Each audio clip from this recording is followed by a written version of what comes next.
Hey, it's Rich back with another video. We have Amir with us today. We also have a Tecnam P2010. That's a new airplane from Tecnam that's kind of between a 172 and a 182. Amir and I are going to take it out. You've flown, what, another 50 hours or so since we did the Caravan flight? Yeah, I think I have almost about 90 hours total now. And you got a cross-country, couple of things to do, check ride schedule. Yeah, so my check ride schedule in about a month. So we have a cross country that's left, and just a little bit of flying and just touching things up to just get ready for it. So we're going to use this flight as Amir needs to get another cross country, I think, with an instructor. So we're going to do that, and then get his feedback on this 2010. And then after he takes his check ride, a month later, you'll be getting the Kodiak. We will be, yeah. Following up with some videos on that. So come with us on the 2010 ride.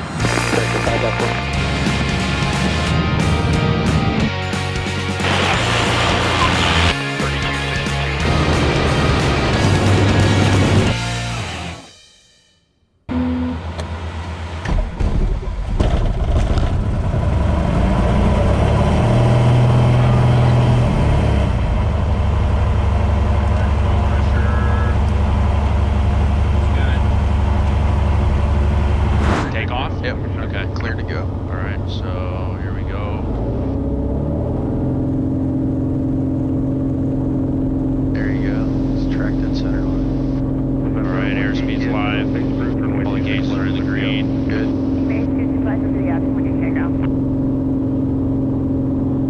Not there yet. All right. Cessna 3 Delta Golf, runway 26 left. Look for takeoff. Give for takeoff, 3 Delta Golf.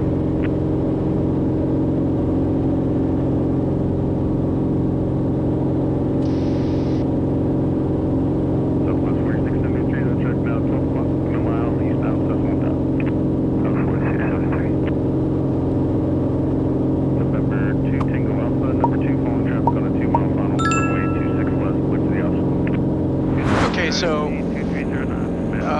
we took off out of Long Beach. Everything was pretty conventional on takeoff. Nothing you're not used to. Maybe the fuel pump on for takeoff versus a 172. Sure. Most of your time in your training has been in a 172 with G1000, right? Yeah, it has. I've done about 90% of it right now with the 172. So general impressions of this airplane versus what you've experienced in a 172. I like that it's updated. It feels like it's newer. When you get in a 172, it's a 40-year-old plane and a 40-year-old design, and you can just tell that it's thought out nice. The fit and finish is nice. The materials used is nice. I like the seats. They're electric, and it's a nicer, it's a modernized, updated 172 to me. Yeah, I like it. And the performance. We've got the power at 25 inches and 2,600 RPMs. We're doing about 132, but we ran it at max power, which you can. We were over 140 knots, true. Yeah. Which is kind of Skylane speeds. Sure. And you've,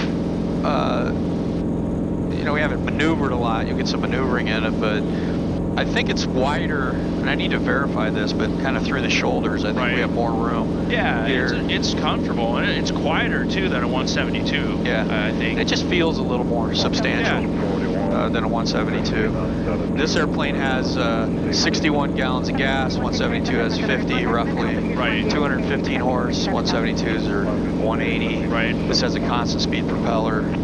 The 172 does not. Sure. I think the useful load on this is a little higher too. 890. We figured with what we have in here, we had about 60 pounds left over, and that gives us about 2 hours. Right. Plus a IFR reserve. Sure. So it does pretty good. Yeah. When did you start your training? When was that? So I started in like April, May. But it was a slow start. I was only flying about an hour or two a week until I got into the flight school that I was going to, and at that point I started flying almost every day. Yeah. So I was flying at least like 5 days a week, about 2 hours each time. So I've racked up close to I think 90 hours or so. Yeah. And of course we have the check ride scheduled on December 9th. So I got to do my cross countries, which is really all that's left for me. Yep.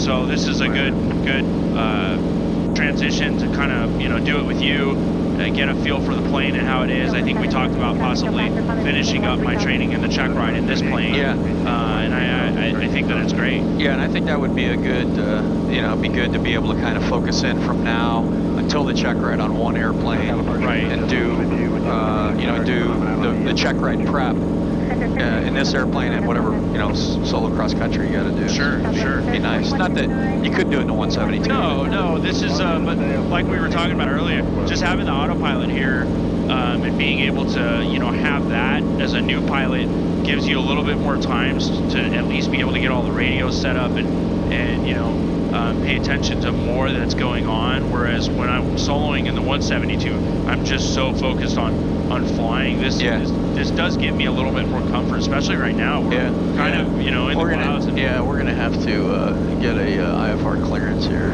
We had to climb up and get an IFR clearance, so now we're at 7,000 feet, and we're on an IFR clearance to Ramona. But let's take a quick performance. We're getting 23.5 inches. Descender maintain 5,000.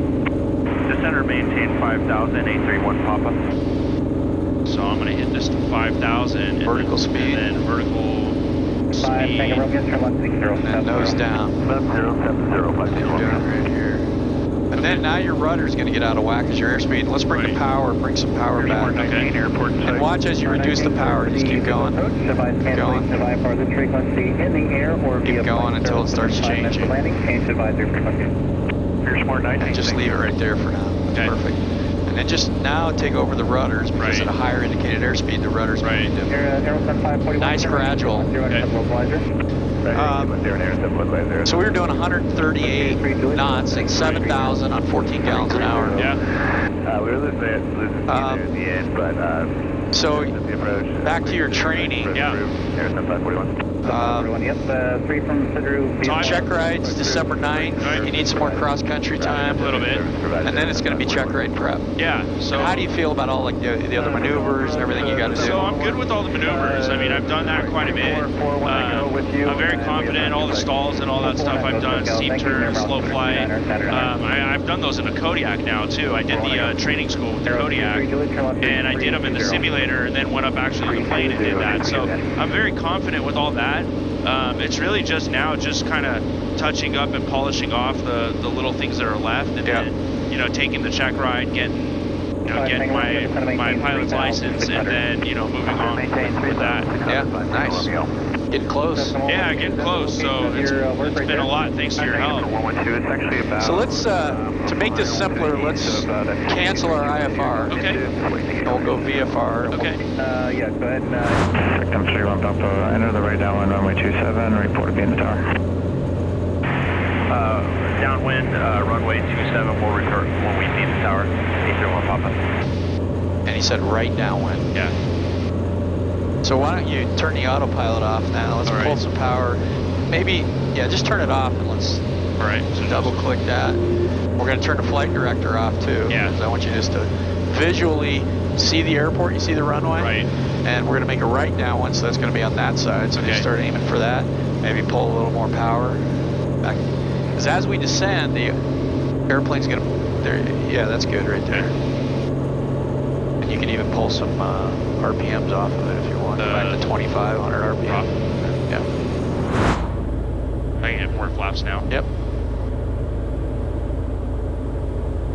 Just hold about, I'd say 80. Continue down one, I'll call the base, it'll be one departure pair. I just want to get on the glide path. Yeah, you're fine.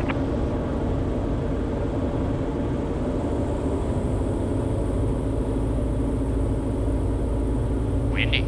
Yeah, it's 10 knots, 300, so it's going off the right a little bit.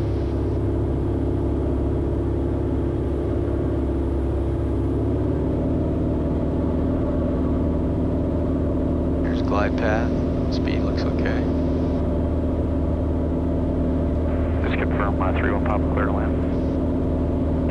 Tecnam 31 Papa, affirmative.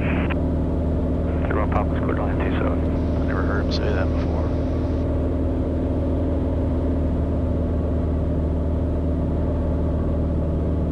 Plenty of runway, so just, fly it over the runway. Right. Don't be in a hurry to get it on the ground.